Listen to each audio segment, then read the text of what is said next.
Having left Darwin, Australia and then Timor behind, Indonesia and the exotic island of Flores beckons Bambola.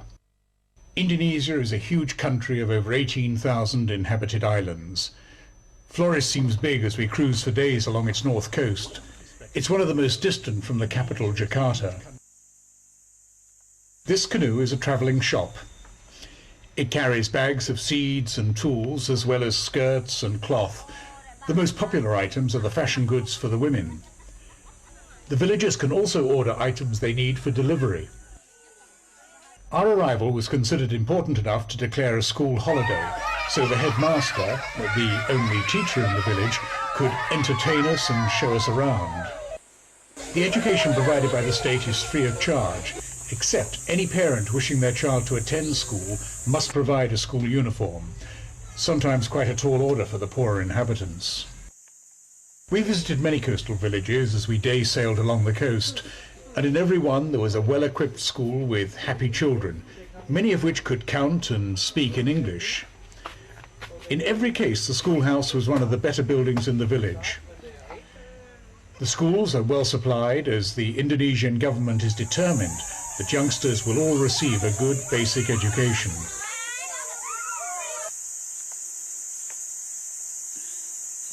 There is no gas or electricity in these outlying villages, and much of the lifestyle has not basically changed since Cook and Bligh travelled these waters. As visiting sailors, we were given a welcome in every village that we anchored off. Once we came ashore, we were warmly greeted and shown around. These simple outrigger canoes are used for fishing with spears. Fish is the staple diet. In the more prosperous places, the fishermen also use nets. Passenger ferries and trading ships use sails, supported by unsilenced engines roaring away. Indonesia is working hard at tourism, not only in Bali but also in these more distant lovely islands. This hotel complex was well kept, clean, tidy and comfortable, with all the facilities for an excellent holiday. Sadly, it appeared to have hardly any guests, but if you get a chance to visit such a resort, I think you'd have a wonderful time. The diving facilities are excellent with qualified dive instructors. On the extreme western tip of Flores is the town of Lubuhan Bayo. It's modern and sophisticated compared to the dozens of villages we have passed.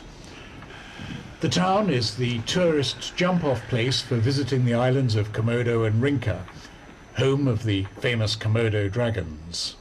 Many of the fishing boats are being converted to ferries in order to make the short voyage to the islands with cargoes of tourists. It's a busy, bustling place that's the commercial centre, with gangs of young stevedores working on the cargoes at the docksides. In company with local craft, we head out towards the Komodo Dragon Islands, passing strange villages set on islands of sand. The anchorage is very sheltered and calm, with wild animals coming down to the beach. The visitors' centre is well organised, with cafes, guides and some excellent accommodation huts for visitors who want to spend more than just a few hours visiting this unique place. It is possible to visit without using a guide, but the charges are modest and the information invaluable.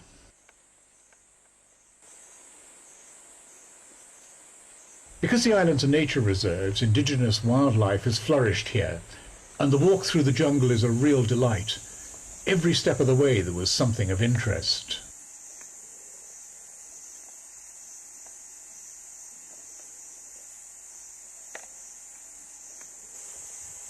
The buffalo can be dangerous, and so can the Komodo dragons. They can move fast and jump when they want to, and one very infected bite is all it needs to put your life in danger. Up on the hillside is the grave of what little remains of the German priest who fell foul of one of these creatures. There was not a lot of him remaining when the locals found him. We kept a respectful distance from these giant lizards.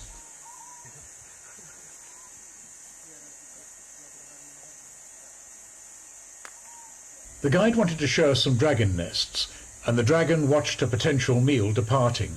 A bit sadly, I thought.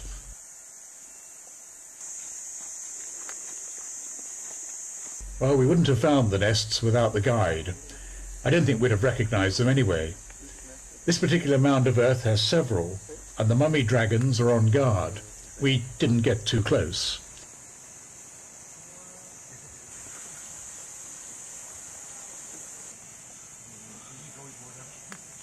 The dragons are carnivorous, and although the wild pigs will try to pinch a snack, they keep a sharp eye out. These creatures exist nowhere else in the world, so the visit was very worthwhile.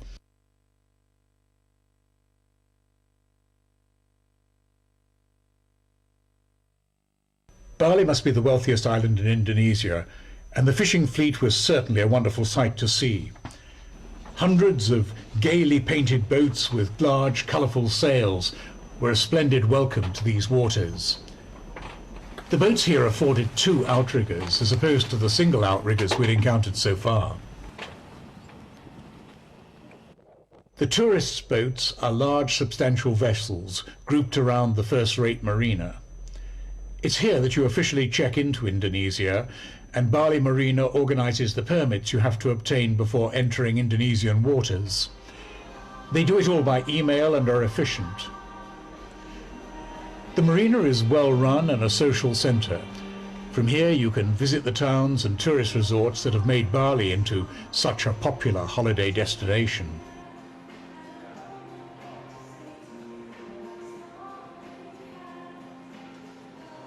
The fishing boats we passed are powered by longtails, small car or generator engines mounted on the side of the boat with very long shafts down the side of the boat to a propeller.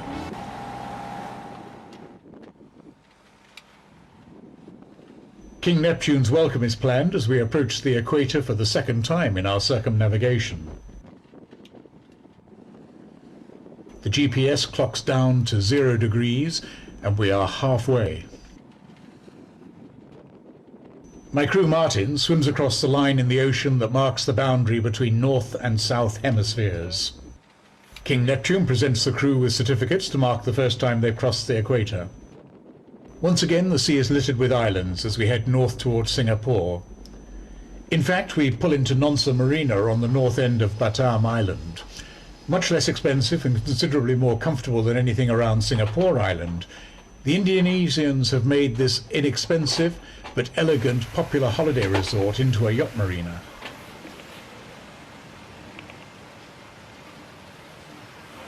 The fast ferry to Singapore leaves frequently across the straits. If you sailed in the Dover Straits and thought them busy, just wait till you see Singapore. Merchant ships and giant bulk carriers are everywhere and going everywhere. You need to be very, very alert and careful. This is one of the world's busiest shipping areas.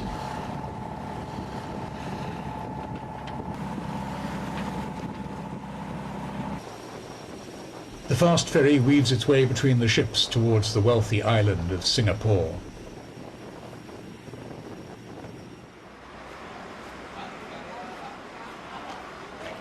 Clean streets and elegant business areas with tidy blocks of flats, all immaculately kept and uniform, give way to a Chinatown that's still tidy but a bit more traditional and interesting.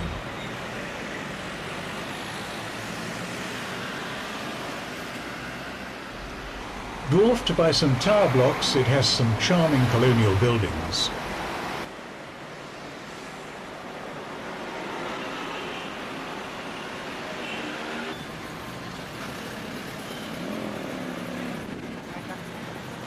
The Indian part of the city is particularly nice and friendly, and a relief to visit after the somewhat sterile environments of the centre of town. The little shops in the arcades have bargains galore to tempt the cruising voyager. And the famous banana leaf restaurant supplies delicious Indian meals that you may eat off a banana leaf with your fingers. Absolutely delicious. Having left Singapore, we head up the Malacca Straits towards the Indian Ocean. Our first day was quite blustery, but having arrived in the anchorage, we took the coach to Malacca. Malasia is a very sophisticated and ancient country, and the Malay people are highly educated and their country is elegant and steeped in history. The Dutch influence is still very obvious in Malacca, and it now has a valuable tourist industry. As early as the 15th century, the Portuguese occupied the country, but by the mid-19th century it had become a British Crown colony, which is why English is so widely spoken.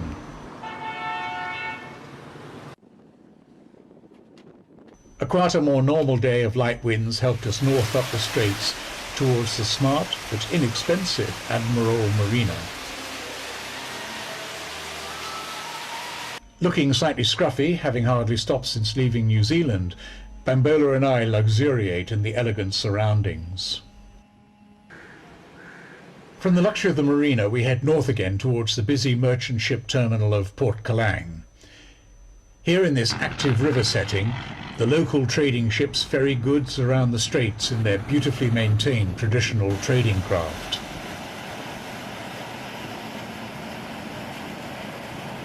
Not trusting our anchor in the soft river mud, we rented a mooring buoy from the yacht club and tied up securely.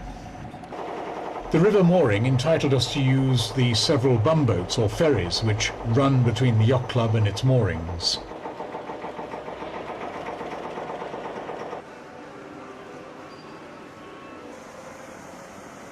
Like European yacht clubs, this one has a very active racing scene, and the boats gathered here are waiting to start the Klang to Langkawi race. Langkawi is the northernmost island of Malaya and is a duty-free paradise. We hope to be there in a few days' time.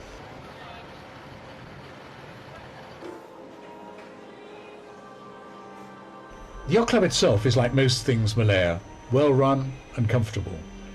The restaurant was a little outside our budget, but the staff were all friendly and accommodating, with the inevitable swimming pool for us to chill out in.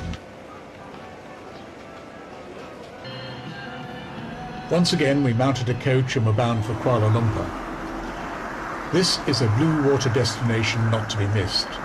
The architecture is stunning and the city teems with history. Of course it's busy and active, but somehow it doesn't have the intense, smelly, dusty, teeming atmosphere of so many Asian cities. It's a place to be savoured, enjoyed, and surprised by. Kuala Lumpur is by far my favourite city in this part of the world.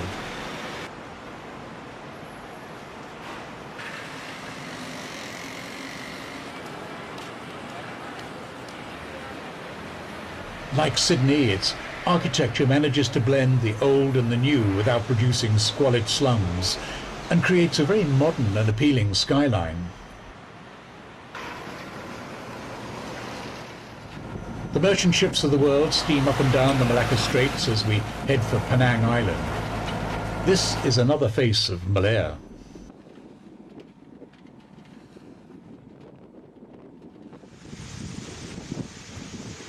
Certainly the bridge joining Penang with the mainland is a splendid piece of construction, but the arch anchorage is still filled with trading dhows and small merchant ships.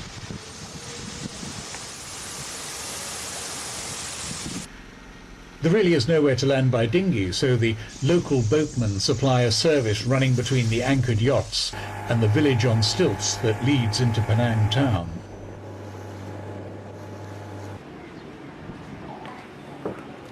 The height of the tides and the depths of the mud would also make it impractical to use our own dinghy. And anyway, the walk through this village on stilts is not to be missed. The little temple at the entrance to the village is charming and far more frequently used than its European counterparts. One of the differences between our cultures is that religion is an everyday part of Asian life. Its past glory is still present in the form of elegant housing and the interesting fortifications built by the British.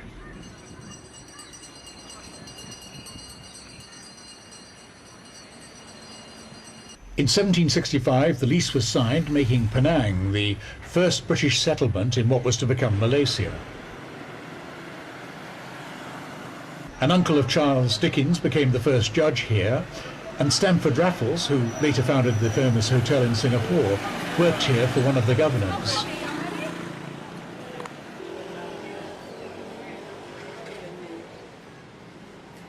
The place was a breeding ground for malaria, and after a short-lived glory as the capital of the Straits settlements, it went into a gradual decline. Today there's no malaria to speak of, and the island is again thriving. I loved the town and really enjoyed eating out and shopping here. It is busy, dusty, dirty and a bit frenetic, with endless traffic jams in the narrow streets. But deep down, it's a very laid-back place and contented with its role in modern Malaya. The final island to visit in Malaysia, Langkawi. A tax-free paradise which makes it a popular tourist resort, with ferries coming in almost hourly from the mainland. There are several very comfortable and smart marinas to park in, and it's a good place to have duty-free spares sent to. Sunsail have a small flotilla of charter yachts here, and the diving centre is busy most of the year with tourists. This marina is once again full of the sort of excellent facilities that are unheard of in European waters. Our marina system wouldn't be tolerated for a moment here, and the prices are a fraction of what you would pay in even the cheapest European marina. We had a lot of fun in Langkawi. The necessity for crossing the Indian Ocean before the onset of the cyclone season made us continue north towards Thailand.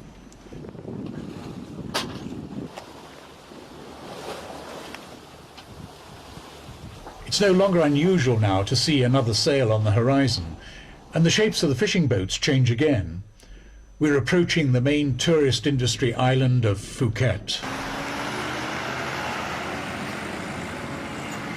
Known by almost every circumnavigator, this is a place to leave the boat, change the crew, or possibly settle in forever. You can find almost everything you want here, and get anything repaired. There's something very special about this part of Thailand that makes people just want to stay. The local people are very sophisticated and wise, and regard the antics of many Westerners on holiday with wry amusement.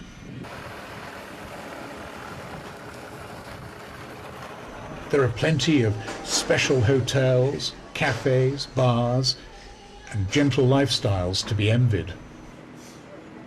The boats line up on the beach to take tourists out to the islands to their hotels. There are resorts and islands to please every taste, and movie companies frequently come here to shoot the exotic scenery.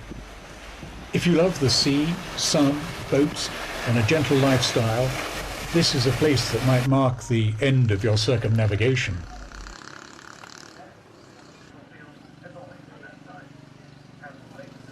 For me, the Indian Ocean beckoned.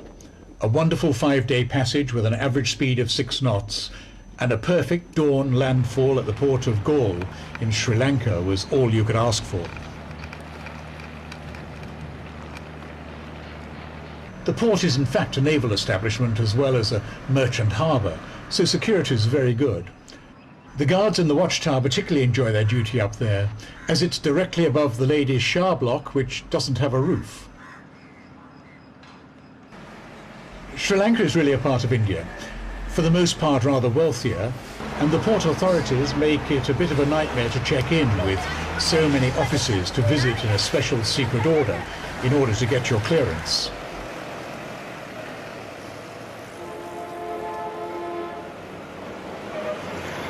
Providing the forms and a guide to take you through the maze of officialdom to clear in is why the Windsor family has become so internationally famous amongst cruising yachts. They also sell courtesy flags of every nationality for only a few cents each, and there are also all the facilities you need to make your stay easy. You can stock up with food for the next leg across the Indian Ocean towards the Red Sea and have it delivered to the boat. Galle is a safe place to leave the boat while you set out on the tourist trail to visit the rest of Sri Lanka.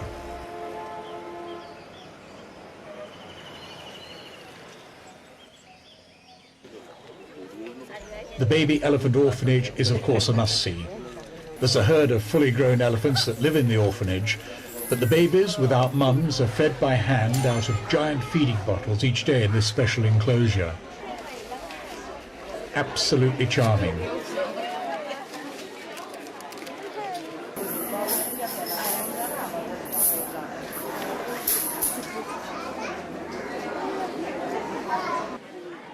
And the R factor is huge.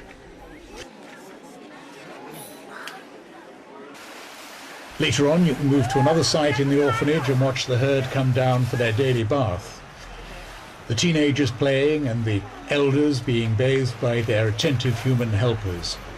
A really magnificent sight. This visit is absolutely worthwhile.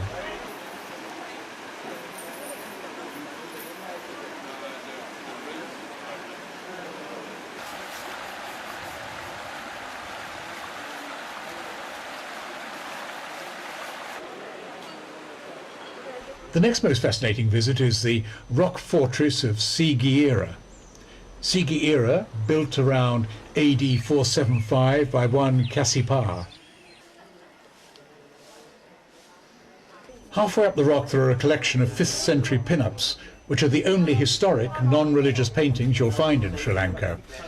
Originally there were some 500, but time and vandals have reduced them to a mere 20-odd.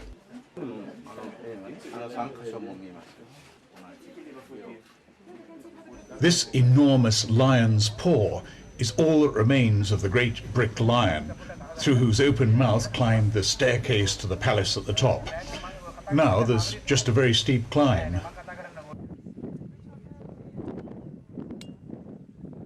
Why poor old Kassapa decided to leave the safety of this palace at the very summit of the rock when he was attacked by his half-brother's army, nobody knows.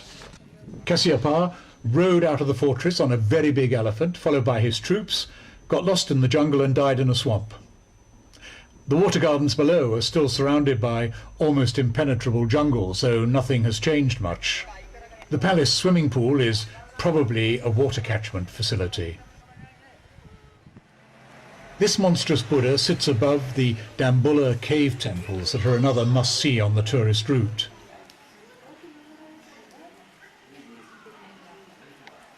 These caves date back to the 1st century BC, when the king, Valagama Bahu, was on the run. He took refuge in these caves, and when he regained his throne, he ordered that the caves should be carved into these magnificent rock temples. Later kings had the temples gilded, so they became known as the Golden Rock. There are about 150 Buddha images in the 5 caves, and Sri Lanka royalty have added or improved these temples until as recently as the 18th century.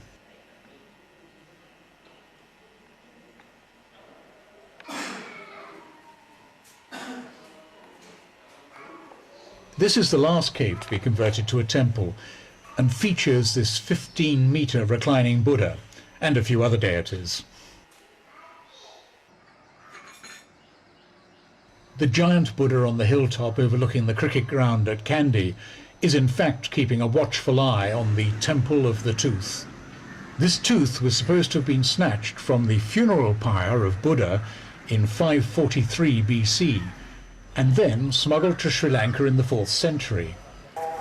Various Kandyan kings constructed this present temple between 1687 and 1782 in order to build a palace to house the tooth. This temple complex is very much more than just a tourist attraction. Sri Lankan and Indian people arrive daily in their hundreds to worship in this very holy place.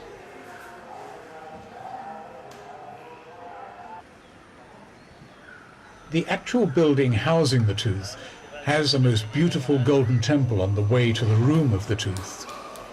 Thronging with believers, even I was somewhat overawed by the beauty, majesty, and sheer extravagance of these golden icons. And this is where the tooth is housed. And it's as close as you'll get to seeing it. Even when the doors are open, all you can see is the casket which houses the box which contains the tooth. The fishing industry is alive and well and living in Sri Lanka. This fish processing plant specializes in tuna. They're landed, gutted, and opened up to dry in the sun. Throughout Asia, the lack of refrigeration has not stopped fisherfolk preserving their food stocks in this way. This is an important industry feeding the cities like Colombo, and the seas around here are teeming with fish.